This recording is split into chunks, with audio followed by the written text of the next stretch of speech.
Welcome बच्चों। हमारा जो चैप्टर चल रहा है मैट्रिसेस, उसमें हम देख रहे हैं आज कॉलम ट्रांसफॉर्मेशन फॉर आई। बच्चों इसके पहले हमने रो ट्रांसफॉर्मेशन देखा है आई के लिए। अब आई क्या है बताने की ज़रूरत नहीं है। It is an identity matrix, यानी किसी एकाधे जैसे इस तरह के कोई मैट्रिक्स को अगर आपको आइडेंटिटी मैट्रिक्स में बदलना हो, ठीक है, या फिर ऐसा ही नहीं, मैंने लास्ट टाइम में भी कहा था आपसे कि अगर रो ट्रांसफॉर्मेशन है चाहे कॉलम ट्रांसफॉर्मेशन है तो सिर्फ आई बनाने के लिए नहीं, तो जो भी ज़रूरी मैट्रिक्स है उसके लिए भी आप इन ट्रांसफॉर्मेशन का इस्तेमाल कर सकते हो। स्पेशली हमारी जो हेडिंग है कॉलम ट्रांसफॉर्मेशन फॉर आई, यानी किसी एक आधे मैट्रिक्स को आई में कैसे बदलना, उसके लिए हम कॉलम ट्रांसफॉर्मेशन होते हैं, वो कॉलम ट्रांसफॉर्मेशन किस तरह से करना वो हमको देखना है।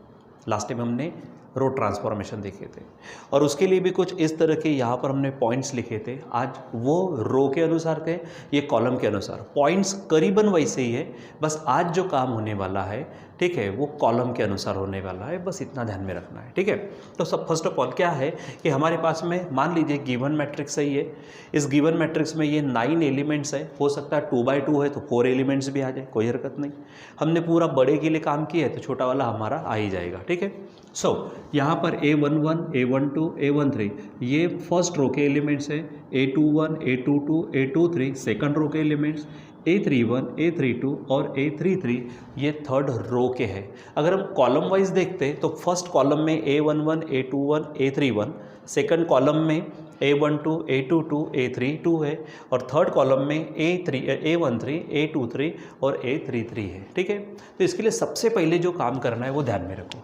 आपको पहला विचार क्या करना है, A11 इज इक्वल टू 1, यानी ये जो पहला एलिमेंट है, मैं यहाँ पे डॉट करता हूँ, इसको आपको 1 लाना है। लेकिन हम कॉलम का विचार कर रहे हैं इसलिए फर्स्ट कॉलम में है तो आप सेकंड कॉलम और थर्ड कॉलम के पहले पहले एलिमेंट्स को देखो। तो A12 और A13 की आप मदद लेंगे। मदद कैसे लेना है ये हमने रो ट्रांसफॉर्मेशन में भी पढ़ा है, अब वैसा ही यहाँ पर भी करना है। हो जाएगा, A11 को 1 लाओ, ठीक है, इन दोनों की मदद से, ठीक है। फिर इन दोनों को 0 लाओ इसकी मदद से, मतलब A12, A13 है, इनको 0 लाओ खुद किसकी मदद से, A11 की मदद से।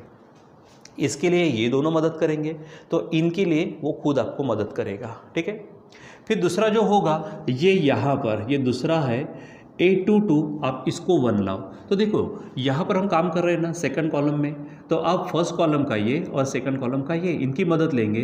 तो A21 और A23 की मदद से आप A22 को 1 लाइए, फिर उल्टा करिए, इन दोनों को 0 लाइए, A21, A23 को 0 लाइए इसकी मदद से, ठीक है।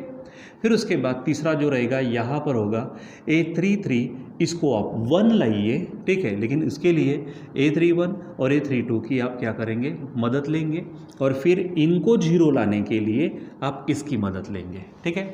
ये आपको ध्यान में रखना है, यानी फोकस आपका कहाँ पे रहना चाहिए उस पर डिपेंड करता है। ये 1 लाना है, ये 1 लाना है, ये 1 समझ में भी रहेगा, पट से ध्यान में भी रहता है। कैसे, A11, A22, A33 सेम दिख रहा, उनको 1 लाना है, बाकी को 0 लाना है, ठीक है। और एक स्टार पॉइंट और लिखा है, if needed do other arrangement. आपको दूसरी अरेंजमेंट करनी हो वो भी आप कर सकते हैं, क्योंकि कंपलसरी यही ऐसा ही करो ऐसी बात नहीं है, ठीक है। लेकिन मैक्सिमम टाइम आपको यही काम में आने वाला है, लेकिन अगर और चीज़ की ज़रूरत पड़ती तो आप उसको भी करेंगे, ठीक है।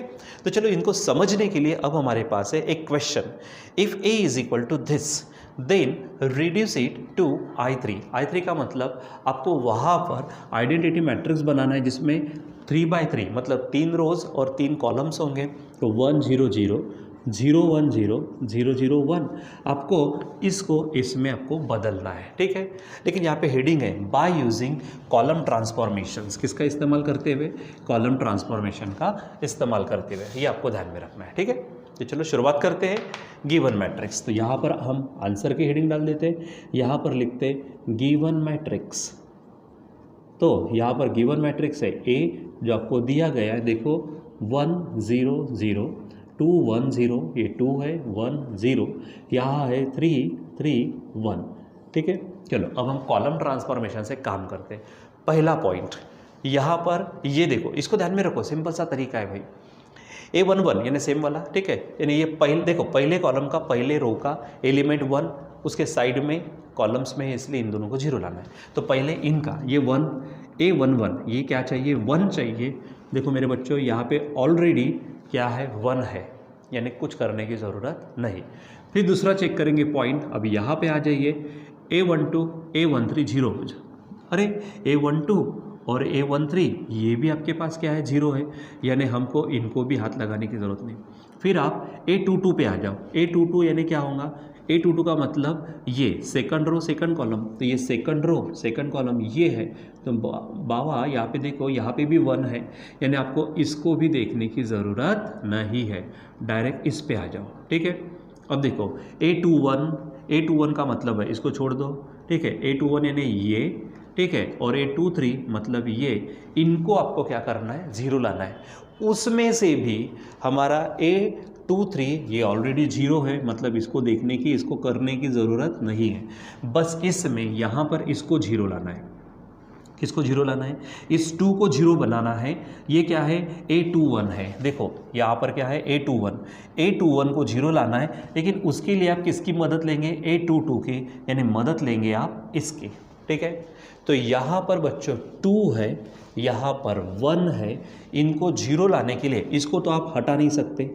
ठीक है, यहाँ पर क्या करूँ, तो ये 2 बन जाएगा, तो इसको मैं 2 से मल्टीप्लाई करता हूँ, और ये 2 में से 2 जब जाएगा तो जाके 0 हो जाएगा। ठीक है, अब ये जो 2 है, ये 2 किस में है, हमारे फर्स्ट कॉलम में, रो में मत बोलना, क्योंकि कॉलम कौन सा मैं ट्रांसफॉर्मेशन है, कॉलम ट्रांसफॉर्मेशन, तो ये फर्स्ट में है, तो इसे मैं C1 कहूँगा। ठीक है, यानी C1 को चेंज करना है, ये C1, ये माइनस है, ये 2 हमने अरेंजमेंट का लिया, और ये जो 1 है ये हमारा सेकंड कॉलम का है, यानी यहाँ पर C2, ये हमारा कॉलम ट्रांसफॉर्मेशन होगा। ठीक है, तो चलो हमको किसको बदलना है, C1 को, इसका मतलब C2 और C3 को एज इट इज़ रखना है। तो यहाँ पर हम हेडिंग डालेंगे बाय, क्या चीज़ है यहाँ पर, C1 changes to C1 minus twice C2। ठीक है, ये लिख लिया। अब यहाँ पर A ये सिंबल देंगे आप, यहाँ पर मैंने कहा किसको बदलना है आपको, C1 को, यानी C2 और C3 को हाथ भी नहीं लगाना है, जैसे का तैसा रख दो। यानी क्या हो जाएगा, यहाँ पर ये 0 है, ये 1 है, ये 3 है, साइड में 0 0 1 है, तो ये 0 0 1 हो गया। यहाँ पर हमने काम कर लिया। अब हमको किसको बदलना था, C1 को, तो C1 क्या है वो लिख, 1 2 3, यहाँ पे मैं लिखता हूँ 1 2 3। ठीक है, फिर माइनस है, माइनस माइनस माइनस, फिर 2 इंटू C1 है, तो 2 इंटू 2 इंटू 2 इंटू, अब C2, तो C2 क्या है 0 1 3 0 1 3। चलो काम करते हैं, यहाँ पर ये 0 हो जाएगा, तो 1 माइनस 0 1 ही रहेगा। यहाँ पर ये 2 1 जा 2, 2 माइनस 2 0 हो जाएगा। यहाँ पर ये 2 3 जा 6, 3 में से 6 जाएंगे तो -3 आएगा। बच्चों हमारा काम हो गया, इतना सिंपल है ढंग से अगर करते तो। ठीक है, तो अब ये हमारा कौन सा हो गया, 4th पॉइंट था। ठीक है, यानी हमने यहाँ पर इनको 0 ला लिया। अब उसके बाद में आप यहाँ जाइए, A33 को 1 लाना है, तो देखो यहाँ पर देखो A33 यानी कौन है, थर्ड रो थर्ड कॉलम, तो ये 1 है बच्चों, तो इसको भी हाथ लगाने की ज़रूरत ही नहीं है। ठीक है, तो चलो इसको भी छोड़ दो, यानी ये पॉइंट भी हो गया हमारा 5वां। अब 6th पॉइंट में आ जाओ यहाँ पर। ठीक है, A31 का मतलब ये, और A32 मतलब ये, इन दोनों को आपको क्या बनाना है, 0 बनाना है, जिसके लिए आप मदद किसकी लेने वाले हो, A33 की, यानी इसकी मदद लेने वाले हो। ठीक है, आप इसको एट अ टाइम कर सकते हो। तो यहाँ पर देखो, पहले इसके बारे में सोचते हैं, इसके बारे में। यहाँ पर क्या है -3। अब -3 में मैं क्या कर दूँ बच्चों, तो मुझे 0 मिलेगा, तो यस यहाँ पर आपको प्लस करना पड़ेगा 3 को। ठीक है, लेकिन मैंने कहा मदद किसकी लेना है, A33 की, तो यहाँ पे A33 क्या है 1, तो इसको मैं 1 ऐसा ले लेता हूँ। ठीक है, यानी अब देखो -3 यहाँ पर ये स्केलर हो गया, यानी कोई नंबर, और ये हमारे पास हो गया A33। अब इसको सॉल्व करो तो देखो क्या होगा, -3 मतलब कौन होगा, कॉलम के अनुसार, रो के अनुसार नहीं, यानी ये C1 होगा, यहाँ पर ये प्लस होगा, ये 3 तो नंबर हो गया, और ये जो 1 है, ये 1 है आपका C3, यानी आपको C1 को चेंज करना है। इस तरह से हेडिंग डालेंगे आप, C1 changes to C1 plus 3C3 हो जाएगा, यानी आपने इसका काम कर लिया। एंड अब मुझे चाहिए इसको, तो यहाँ पर ये 3 है बच्चों, ठीक है। किसकी मदद लेना है? A33 की। तो यहाँ पर A33 1 है, 3 में से 3 जाएगा तो आंसर होगा 0, तो इसको मैं 3 से मल्टीप्लाई कर देता हूँ, ठीक है। लेकिन दोनों की एडिशन करूँगा तो 6 बनेगा, तो हमको माइनस करना पड़ेगा।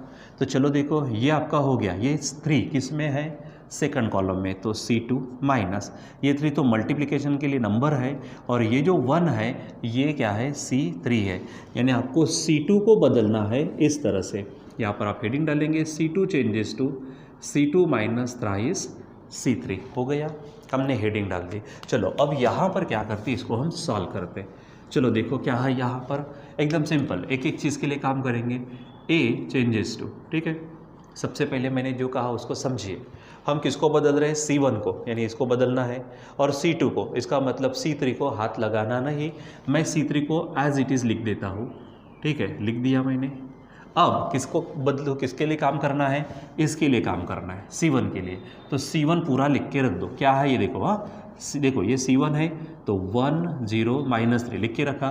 फिर प्लस करना है, ठीक है, प्लस प्लस प्लस, फिर 3 into 3 into 3 into 3 into C3। तो C3 क्या है? 0 0 1 0 0 1। सॉल्व करो, 3 0 ज़ा 0, 0 प्लस 1 1, 3 0 ज़ा 0, 0 प्लस 0 0, 3 1 ज़ा 3, माइनस 3 0, यानी C1 का काम हो गया। इसको हटाओ। अब किसको? C2 को चेंज कर रहे हैं इस तरह से, तो ये C2 है, तो पहले C2 लिखो, 0 1 3 0 1 3, यहाँ पर माइनस माइनस माइनस, ये 3 इंटू है, 3 इंटू 3 इंटू 3 इंटू C3 है, तो C3 क्या है? 0 0 1 0 0 1।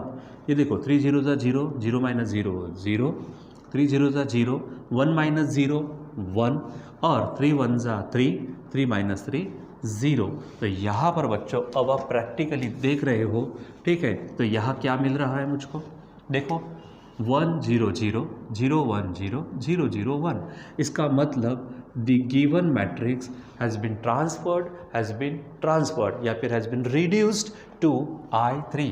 यहाँ पे किस में ट्रांसफ़र हो गया? वो I3 में। यानी इस तरह से अपने कॉलम ट्रांसफॉर्मेशन का इस्तेमाल करते हुए किसी मैट्रिक्स को किस में बदल सकते हो आप? I में, यानी आइडेंटिटी मैट्रिक्स में। अच्छा, आइडेंटिटी दिया, मैट्रिक्स पूछा, इसलिए आप चाहे जिसमें भी बदलना चाहते तो बदल सकते हो, बस थोड़ा ढंग से करना होता है। और ये जो चीज़ है ये आपको इन्वर्स फाइंड करने के लिए होते हैं, क्योंकि इन्वर्स फाइंड करने के लिए हमारे पास में एडजॉइंट मेथड है, और खुद इससे भी काम चला सकते हैं। हमने इसके बाद में एप्लीकेशन ऑफ मैट्रिसेस, वो एक्चुअली पहले देख चुके हैं हम। तो एप्लीकेशन ऑफ मैट्रिसेस में हमने 2 मेथड देखी थी, एक इन्वर्शन मेथड थी और एक हमारे पास रिडक्शन मेथड थी। तो रिडक्शन मेथड भी हमने देख ली। इन्वर्शन मेथड में फिर हमारे पास में 2 तरीके थे, एक एडजॉइंट वाली मेथड थी और एक ट्रांसफॉर्मेशन वाली मेथड। और मैंने वहाँ पे क्लियर कट कहा था, अगर आपको ट्रांसफॉर्मेशन वाली मेथड इजी लगती तो वो करिए, अगर आपको एडजॉइंट वाली मेथड इजी लगती तो उससे जाइए, जो भी आपको इजी लगे। हाँ, लेकिन उन्होंने अगर हेडिंग डाली हुई है जैसे यहाँ पर by using column transformation, so it is the compulsory thing कि आपको कॉलम ट्रांसफॉर्मेशन से ही जाना पड़ेगा। रो ट्रांसफॉर्मेशन का तो उससे ही जाना पड़ेगा, लेकिन जस्ट एनी ट्रांसफॉर्मेशन का तो आपको जो इजी लगे वो इजीनेस आप यूज़ कर सकते हो वहाँ पर। तो मुझे तो कॉलम ट्रांसफॉर्मेशन रहे, रो ट्रांसफॉर्मेशन रहे, क्योंकि ये मेरे पॉइंट्स हैं, मैंने खुद के बनाए हुए हैं, तो मुझे ये ईजी हो जाएगा, ठीक है। अब क्योंकि इसकी हम बहुत सारी प्रैक्टिस भी करते हैं, जब तक हम प्रैक्टिस नहीं करते तो कोई ईजी चीज़ भी ईजी नहीं रहती बच्चों। तो इसलिए कहूँगा आपसे, आप इसको बराबर समझें। इसके पहले जो रो ट्रांसफॉर्मेशन था वो वीडियो है, वो क्लास भी आपने देखो, उसके बाद में आप इसको समझने की कोशिश करो। दोनों भी आपको एकदम इजी लगेंगे। बस इसको और ज़्यादा स्ट्रॉन्ग करना है तो सिंपली प्रैक्टिस करिए, और प्रैक्टिस से भी ज़्यादा मैं आपसे कहूँगा, किसी ने खूब कहा है कि अगर आपके नॉलेज को और ज़्यादा स्ट्रॉन्ग बनाना है तो आपके पास जो भी चीज़ आई है ना, आप प्रैक्टिस करके जो भी चीज़ लाए हो आपके पास, उसको आप दूसरे को टीच करो, यानी उनको पढ़ाओ। जब आप दूसरे को पढ़ाएंगे तो अपने आप आपका वो स्ट्रॉन्ग होते जाएगा। यानी पहले आप समझिए, उसकी बहुत ज़्यादा प्रैक्टिस करिए, और फिर उसके बाद पढ़ाने की कोशिश करिए दूसरे को, ठीक है। और फिर ये प्रोसेस को आप दोहराते रहिए, आप कभी भूल नहीं पाएंगे। ये मेरा स्ट्रॉन्ग बिलीफ है इस चीज़ में, ठीक है। पहले समझो, प्रैक्टिस करो, पढ़ाओ, फिर उसके बाद में पढ़ो, पढ़ाओ। सिंपल है, कंटिन्यूस काम करते रहो, आप कभी नहीं भूलेंगे, ठीक है बच्चों। तो यहाँ पर अभी मैं रुकना चाहूँगा, आज के लिए बस इतना ही, बाकी का कंटिन्यू करेंगे हम बाद में। Till then bye.